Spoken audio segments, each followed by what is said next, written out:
Good morning बच्चों। आज आपकी पाठ्य पुस्तक मुक्ता से हम एक कविता पढ़ेंगे जिसका शीर्षक है सुमन एक उपवन के, और इसके कवि हैं द्वारिका प्रसाद माहेश्वरी जी। बच्चों, कविता की व्याख्या जाने उससे पहले आइए कवि का संक्षिप्त परिचय जानते हैं। द्वारिका प्रसाद माहेश्वरी जी का जन्म 1 दिसंबर सन 1916 ईस्वी में जिला आगरा उत्तर प्रदेश में हुआ था। इन्होंने बाल साहित्य पर बहुत सारी पुस्तकें लिखी हैं, और जो आज हम कविता पढ़ने जा रहे हैं ये भी एक बाल कविता है। इसके अतिरिक्त 5 पुस्तकें नव साक्षरों के लिए भी इन्होंने लिखी हैं। नव साक्षर का मतलब होता है जो छोटे बच्चे जिन्होंने अभी पढ़ना सीखा है या सीख रहे हैं, उनको नव साक्षर कहा जाता है। इन्होंने अनेक काव्य संग्रह और खंड काव्यों की भी रचना की है। इनकी text book planning and preparation को उत्तर प्रदेश हिंदी संस्थान द्वारा बाल साहित्य भारती पुरस्कार से सम्मानित किया गया है। इनका निधन 29 अगस्त सन 1998 ईस्वी में हुआ था। बच्चों, आज की कविता है सुमन एक उपवन के। इसमें इस कविता के जो कुछ यहाँ पर कठिन शब्द हैं उनके अर्थ पहले हम जानेंगे। देखिए, कविता में जो कठिन शब्द आए हैं उनके अर्थ। सुमन, सुमन का अर्थ होता है पुष्प, फूल। फूल उसका पर्यायवाची भी पर्यायवाची शब्द है। इसके अलावा कुसुम भी कहते हैं फूल को। उपवन, उपवन का अर्थ होता है बगीचा, उद्यान, वाटिका, बाग। धरती, धरती का अर्थ होता है धरा, वसुंधरा। जन्मे का अर्थ है जन्म लेना। धूप, धूप का अर्थ होता है सूर्य की जो रोशनी होती है, प्रकाश होता है, उसको कहते हैं धूप। सींचे का अर्थ होता है पानी देना। सींचना, पौधों को सींचा जाता है, सिंचाई की जाती है, तो क्या कहते हैं उसको? पानी देते हैं जब हम, तो उसको हम कहते हैं कि पौधों को सींचा जा रहा है। तो सींचे का अर्थ हो गया पानी देना या तर करना। तर मतलब क्या होता है? गीला करना, उसको भिगोना। पलनो, पलनो का अर्थ होता है छोटे बच्चों का जो झूला होता है उसे पालना कहते हैं। चांदनी का अर्थ होता है चंद्रमा की, चांद की जो रोशनी होती है, उसकी जो शीतलता होती है, उसकी चमक जो होती है, उसको चांदनी कहा जाता है। गुंजन, भौरों की जो गुंजार होती है, जो भौरे जो गुनगुन करते हैं उसको गुंजन कहते हैं। शोभा का अर्थ होता है सुंदरता या कांति। सुगंध का अर्थ होता है खुशबू या सौरभ। इसके पर्यायवाची शब्द भी ये है, इसका पर्यायवाची हो सकता है ये। सुगंध का खुशबू, सौरभ। श्रृंगार, सजावट, अलंकरण। निर्धन का अर्थ होता है गरीब या दीन। सूत्र का अर्थ होता है धागा। तो ये कुछ कविता में आए कठिन शब्द हैं जिनका अर्थ मैंने आपको अभी बताया। अब हम कविता पाठ करने से पहले आइए इसका प्रसंग जान लेते हैं कि इस कविता का प्रसंग क्या है। यह कविता जो है भेदभाव को त्याग करके एक साथ मिलजुल करके रहने की प्रेरणा देती है। जिस प्रकार से हमारे चारों तरफ फैली हुई प्रकृति अलग अलग होते हुए भी सबको समान भाव से सबको अपना, सब लोग उसका लाभ लेते हैं, समान भाव से, समान दृष्टि से देखती है सबको, वैसे ही हमें भी आपस में बिना भेदभाव के मिलजुल कर रहना चाहिए। कवि ने यहाँ पर पुष्प या फूल जो है उसको भारतवासियों के लिए उसका प्रयोग किया है, और उपवन शब्द आया है कविता में, ये हमारी भारत भूमि के लिए प्रयोग किया गया है। कि जिस प्रकार से भारत भूमि में अनेक धर्मों के, अनेक संप्रदाय, वर्ग, प्रांत, अलग अलग रीति रिवाजों को मानने वाले, अलग अलग खान पान वाले लोग रहते हैं, और इन सभी के सामूहिक प्रयास से देश का निर्माण होता है। तो इसी को यहाँ पर कवि ने इस कविता के माध्यम से हमारी सुदृढ़ राष्ट्रीय एकता और अखंडता की ओर भी यहाँ पर इशारा किया है। उसको भी यहाँ पर उन्होंने बताया है कि जिस प्रकार अलग अलग लोग, अलग अलग धर्म के, संप्रदाय, जाति के, वर्ग के लोग इस धरती पे रहते हैं, अलग अलग रूप रंग के लोग रहते हैं, और हम सब मिलकर रहते हैं, उसी बात को यहाँ पर कवि ने बताने का प्रयास किया है फूल और उपवन के माध्यम से। कि सुमन एक उपवन के, क्या हो गया इसका अर्थ? कि हम सभी, सुमन कौन है? सुमन हम सभी को यहाँ पर सुमन कहा गया है। जो भारतवासी हैं या इस पृथ्वी पर रहने वाले जो भी हैं लोग हैं, उनको यहाँ सुमन कहा गया है। उपवन क्या है? उपवन ये धरती है, या हम भारत के परिप्रेक्ष्य में हम कह सकते हैं जो हमारी भारत भूमि है वो एक उपवन के समान है और हम सभी उसमें खिले हुए फूल के समान हैं। आइए कविता पाठ करते हैं और इसका भावार्थ जानते हैं। पहला काव्यांश है। हम सब सुमन एक उपवन के, एक हमारी धरती सबकी, जिसकी मिट्टी में जन्मे हम, मिली एक ही धूप हमें है, सींचे गए एक जल से हम, पले हुए हैं झूल झूल कर, पलनों में हम एक पवन के। अब इस काव्यांश का ये अर्थ है, कवि यहाँ कहना चाहते हैं कि हम सब सुमन एक उपवन के, कि हम सभी भारतवासी जो हैं हम सब एक ही भारत भूमि पर रहते हैं। अर्थात जिस प्रकार से उपवन में अलग अलग रंगों के, अलग अलग रूप रंग और प्रकार के पुष्प खिले होते हैं, फूल खिले होते हैं, लेकिन वो सभी हिल मिल करके एक ही उपवन में, बगीचे में खिले रहते हैं, वैसे ही हम सभी भारतवासी इस भारत भूमि पर रहते हैं। एक हमारी धरती सबकी, तो यहाँ पर हमारी धरती क्या है? हमारी धरती एक है, धरती एक है, ये जो धरा है, ये वसुंधरा है, ये एक है, हम सब की धरती एक है, ये हमारी धरती माता है, या इसको हम यहाँ, ये हमारी जहाँ हम रह रहे हैं ये हमारी भारत माता है, और हम सब यहाँ पर रंग बिरंगे उन फूलों की तरह हैं जो उपवन में एक साथ रहते हैं। जिसकी मिट्टी में जन्मे हम, जिसकी मिट्टी में, अब इस धरती, धरती क्या है? धरती मिट्टी का ही स्वरूप है, तो मिट्टी में, जिसकी मिट्टी में जन्मे हम इसी मिट्टी में हमने जन्म लिया है। हमने इसी मिट्टी में जन्म लेने का क्या अर्थ है? कि हम इसी धरती पर पैदा हुए हैं, यही हमारा हमारा जन्म हुआ है। मिली एक ही धूप हमें है, और जैसे हम सब इसी मिट्टी में जन्म हमने लिया है, उसी प्रकार से हमको एक ही धूप मिली है। क्यों? क्योंकि एक ही सूरज है। सूरज सभी को रोशनी एक जैसा ही देता है। ये नहीं कहता सूरज कि हम जो है ये गरीब है, इसके घर में रोशनी हमारी नहीं जाएगी, या ये अमीर है तो सिर्फ इनके यहाँ जाएगी, ये अच्छा है या बुरा है। तो सूरज कभी ये बात नहीं कहता। सूरज समान रूप से सभी को प्रकाश देता है। तो उसी को यहाँ पर कहा जा रहा है कि हम सबको मिली एक ही धूप हमें है। हमको जो धूप मिलती है, जो सूर्य की रोशनी मिलती है, वो हम सभी को एक जैसे ही मिलती है। सींचे गए एक जल से हम, पले हुए हैं झूल झूल कर, पलनों में हम एक पवन के।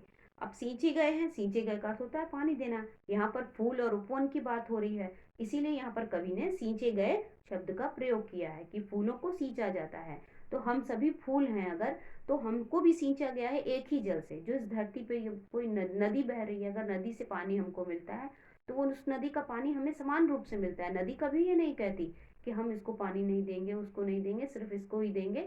तो नदी जैसे एक जैसा व्यवहार सबके साथ कर रही है, अपना जो भी उसका जल लेना चाहे ले सकता है। तो उसी को यहाँ पर कहा जा रहा है कि सींचे गए एक जल से। जिस प्रकार से पौधों को एक ही जल से उपवन में सींचा जाता है और वो हरे भरे रहते हैं और अपनी ग्रोथ करते हैं, बढ़ते हैं, वैसे ही इस धरती के हम फूल हैं। हमको भी एक ही जल प्राप्त हुआ है, हम सभी को, और इसी जल को प्राप्त करके हम भी जो है हम भी बढ़ रहे हैं, फल फूल रहे हैं। पले हुए हैं झूल झूल कर, पलनों में हम एक पवन के। तो पले हुए हैं झूल झूल कर, अब यहाँ पर पवन के बारे में कहा जा रहा है।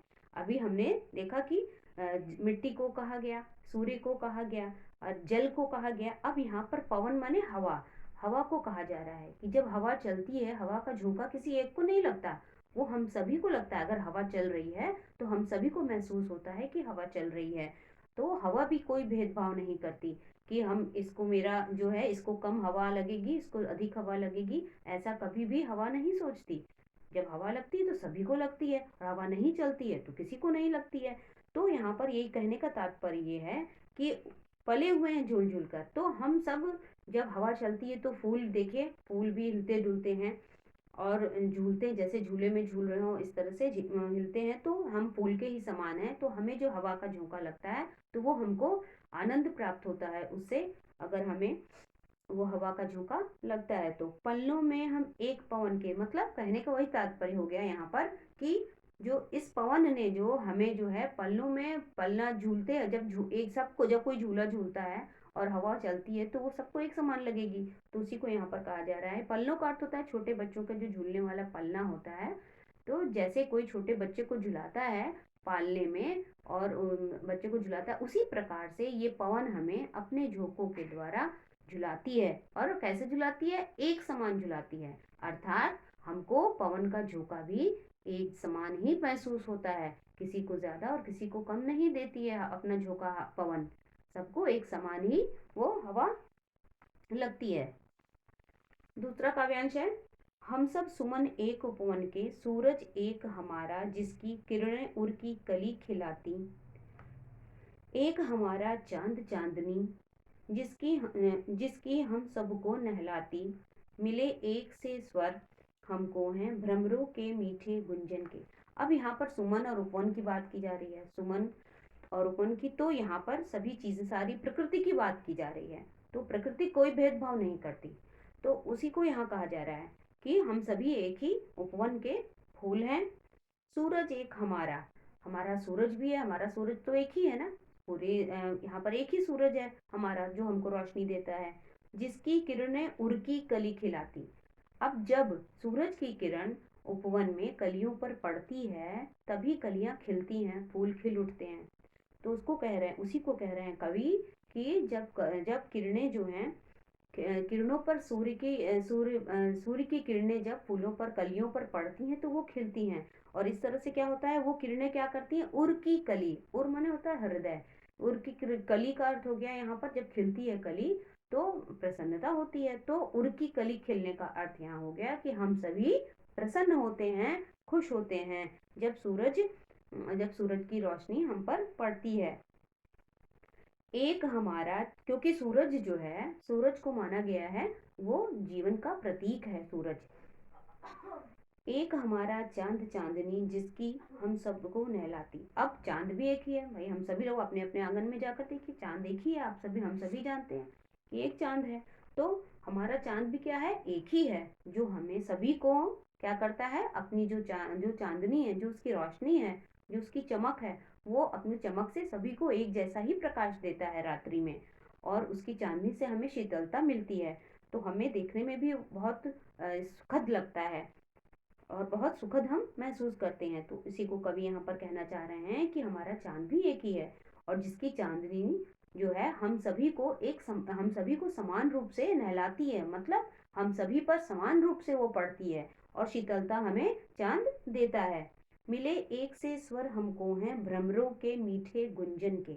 अब मिले एक से स्वर, अब हमको यहाँ पर स्वर की बात की जा रही है कि जो हम बोली बोलते हैं या जो हमारी वाणी है वो हमें हमेशा कैसी होनी चाहिए, हमारी वाणी जो है वो भ्रमरों के गुंजन की तरह होनी चाहिए। भंवरों की जो गुनगुन होती है उसको मीठा कहा जाता है, कि भंवरे बहुत अच्छा गुनगुनाते हैं, गुनगुन करते हैं। जो भ्रमरों का अर्थ होता है भंवरे, मीठे गुंजन, और उनका जो गुंजन है, उनकी जो गुनगुन है भंवरों की, वो बहुत मीठी कही जाती है। तो ऐसे ही हमारी जो वाणी है सबकी, हमारी वाणी भी ऐसे ही होनी चाहिए, और जिससे हमको सीखना चाहिए भंवरों से इस बात को कि उनकी वाणी जैसे मीठी है, सबकी वाणी एक जैसी होती है सारे भंवरों की, ऐसे ही उन्हीं की तरह हमको भी स्वर स्वर स्वर मिले हैं, लेकिन हमको क्या करना चाहिए, हमको भी हम सदैव उनकी तरह मीठा बोलना चाहिए। ये भी एक संदेश यहाँ पर दिया गया है कि भंवरों के गुंजार की तरह, उसके गुनगुन की तरह हमारी वाणी भी मीठी होनी चाहिए, हम सभी से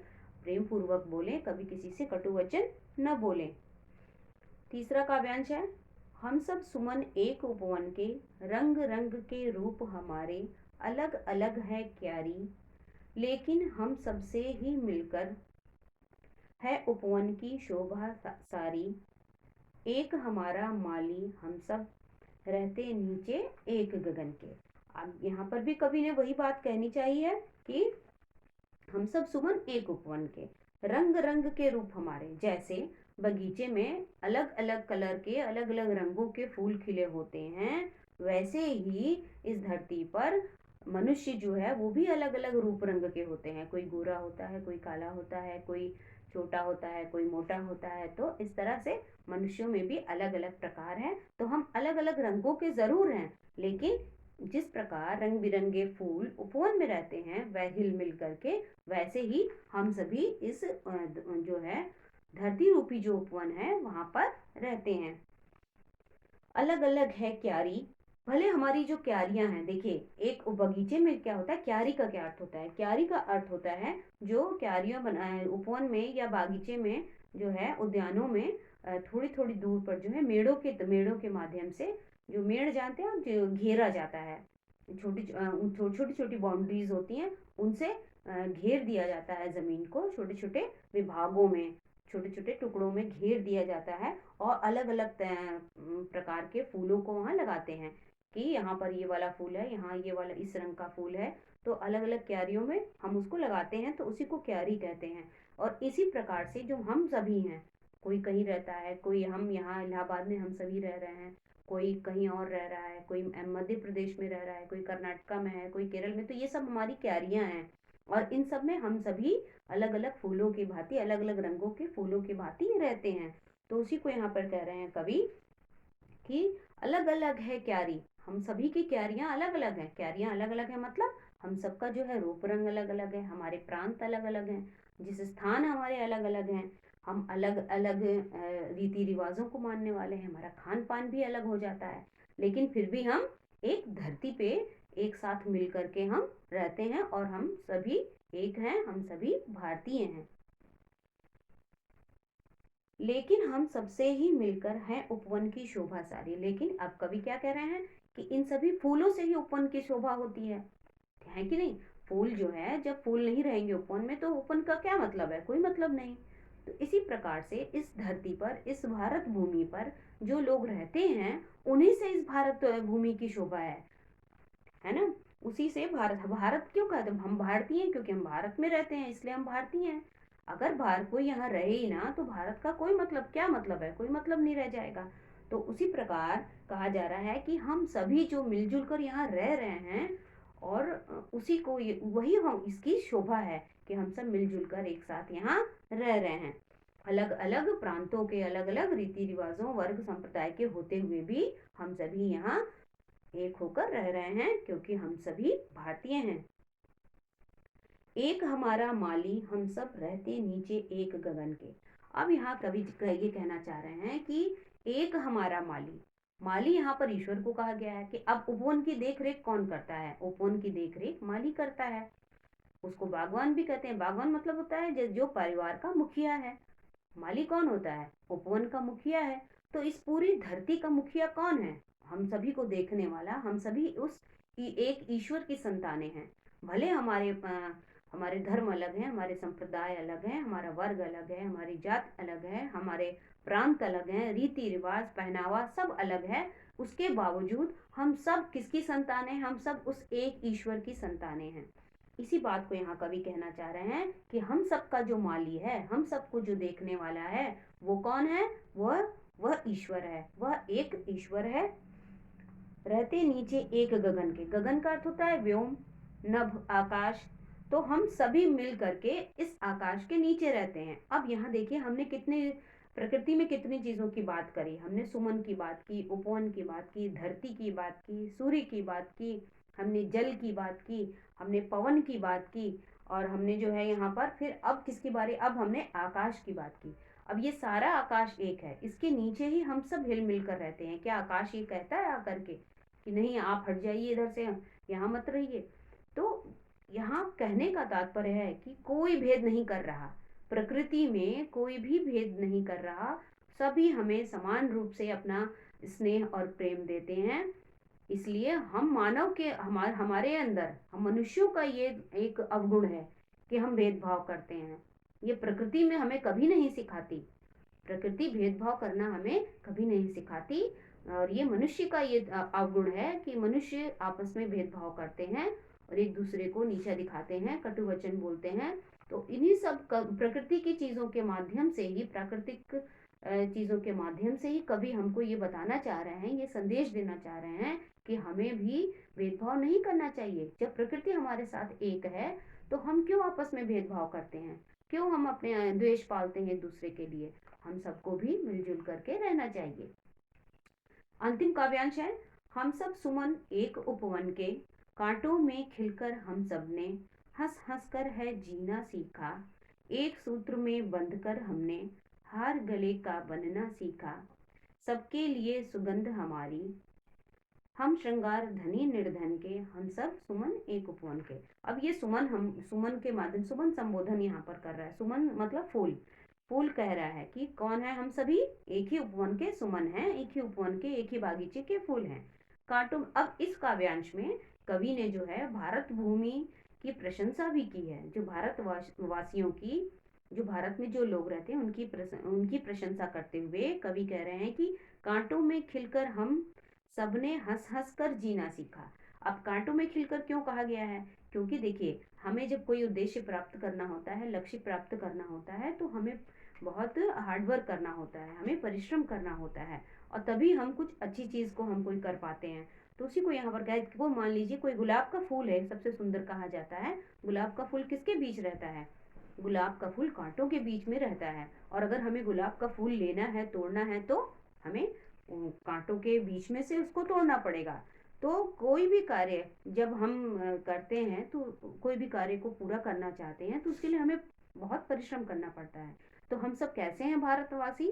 जो है कांटों में खिलकर, हम कांटों में, हम बहुत परिश्रम करने वाले हैं। हम अपने उद्देश्य को पाने के लिए, अपने कार्य को पूरा करने के लिए बहुत परिश्रम करते हैं। और और जो है हंस हंस कर जीना सीखा। और हम जो है हंस हंस कर जीते हैं, हम खुश होकर के जीते हैं।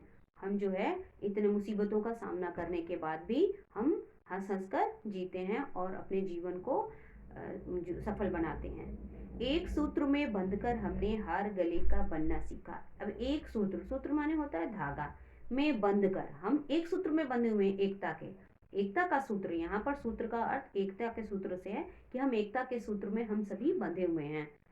और हार गले का बनना सीखा, मतलब हमने हार गले का बनना, बहुत प्रिय होना, और हम सभी के प्रिय हैं। कैसे प्रिय बने हैं? क्योंकि हमारी अनेकता में भी एकता है, हमारी विविधता। भारत भूमि एक ऐसी भूमि है जहाँ पर विविधता है, और विविधता होते हुए भी हम एक हैं। विविधता में भी एकता है हमारे यहाँ। तो उसी को यहाँ कहा जा रहा है कि माला बनाने के लिए क्या जरूरत पड़ती है? सूत्र मतलब धागे की जरूरत पड़ती है। और माला जब एक ही रंग की होगी तो उतनी खूबसूरत नहीं लगती, जितनी वो अलग अलग फूलों की जो माला होती है वो और अच्छी लगती है, देखने में सुंदर लगती है। तो उसको यहाँ पर करें, हार गले का बनना सीखा। तो हम सबके लिए सुगंध हमारी, हम श्रृंगार धनी निर्धन के। तो अलग अलग फूलों से इस धागे में, एकता रूपी धागे में, अलग अलग संप्रदाय, वर्ग, जाति के लोग अलग इस सूत्र में बंधे हुए हैं। तो हम कैसे हो गए हैं? एक माला की तरह हैं। जिस प्रकार से फूलों की माला जो होती है उसमें अलग अलग फूलों, रंगों के फूल होते हैं और वो सुंदर लगती है, प्रिय लगती है, वैसे ही हम सभी भारतवासी अलग अलग प्रांतों, रीति रिवाजों, पहनावों के होने के बावजूद एक सूत्र में बंधे हुए हैं, उस माला की तरह हैं। सबके लिए सुगंध हमारी। अब यहाँ पुष्प क्या कह रहा है कि जो सुगंध है, पुष्प का मतलब क्या है? यहाँ पर पुष्प पे यहाँ पर तुलना की गई है। यहाँ हम सब जो भारतवासी हैं वो पुष्प के समान है ना। ये यहाँ पर भारत भूमि को उपवन माना गया है, और यहाँ जो भारतवासी हैं उनको पुष्प माना गया है। तो क्या कह रहा है ये पुष्प? क्या कह रहे हैं कि सबके लिए सुगंध हमारी, हमारी जो सुगंध है, हमारी जो सुगंध है वो सभी के लिए है। पुष्प जो है किसी समान रूप से सभी को बिना भेदभाव किए, सुगंध क्या है? पुष्प की विशेषता होती है। तो पुष्प क्या करता है? वो आप बगीचे में जाएंगे तो ऐसा तो नहीं है कि पुष्प अपनी सुगंध वो कर देगा कि नहीं नहीं तुम जाओ, तुम्हें जो है मेरी सुगंध तुम्हारे लिए नहीं है, ऐसा नहीं करता पुष्प। तो उसी को कह रहे हैं यहाँ पर कवि कि जो पुष्प होता है, फुलवारी का जो फूल है, उसकी सुगंध हम सभी के लिए है, जो उसका सौरभ है, खुशबू है, वो हम सभी के लिए होती है, समान रूप से सबके लिए, कोई बिना भेदभाव किए पुष्प अपनी सुगंध को फैलाता रहता है। हम श्रृंगार धनी निर्धन के। और पुष्प क्या कह रहा है कि हम श्रृंगार हैं, हम अलंकरण करते हैं, हम जो है सजावट के लिए भी काम आते हैं, तो हम सभी का श्रृंगार करते हैं, चाहे वो धनी हो चाहे निर्धन हो। हम ये नहीं कहते कि वो धनी है तो मैं उसके उसके घर में जाके उसका श्रृंगार करूंगा, उसके घर की सजावट करूंगा या उसको सजाऊंगा, या निर्धन है तो उसके यहाँ मैं नहीं जाऊंगा या उसका श्रृंगार मैं नहीं करूंगा, जो गरीब है, दीन दुखी है। तो हम श्रृंगार धनी निर्धन के, धनी माने जो धनवान लोग हैं, निर्धन माने जो गरीब हैं, दीन हैं, और श्रृंगार मैंने आपको बताया सजावट, अलंकरण। तो हम श्रृंगार, हम जो है श्रृंगार हैं सभी के, हम सभी के श्रृंगार हैं। हम सब सुमन एक उपवन के। हम सभी कौन हैं? हम सभी एक ही उपवन के सुमन हैं, अर्थात हम सभी जो हैं भारतवासी एक ही धरती पे रहने वाले, हम सब मिलजुल कर रहने वाले लोग हैं और हम सब एकता के सूत्र में बंधे हुए हैं क्योंकि हम सभी भारतीय हैं। तो इस कविता में हमने ये जाना कि जो प्रत्येक जो पृथ्वीवासी है, जो पृथ्वी पर जो लोग भी रहते हैं, वो अलग अलग रंग जाति धर्म के होने के बावजूद भी है, उनसे हमें कभी भी भेदभाव नहीं करना चाहिए। और इसके माध्यम से हम ये भी कह सकते हैं कि भारत भूमि भी अलग अलग लोगों की भूमि है, अलग अलग प्रांतों में रहने वाले लोगों की भूमि है, अलग अलग रंग रूप आकार के लोगों की भूमि है। तो हम सबको भी आपस में मिलकर रहना चाहिए क्योंकि हम सभी भारतीय हैं और हम सभी एकता के सूत्र में बंधे हुए हैं। थैंक यू बच्चों।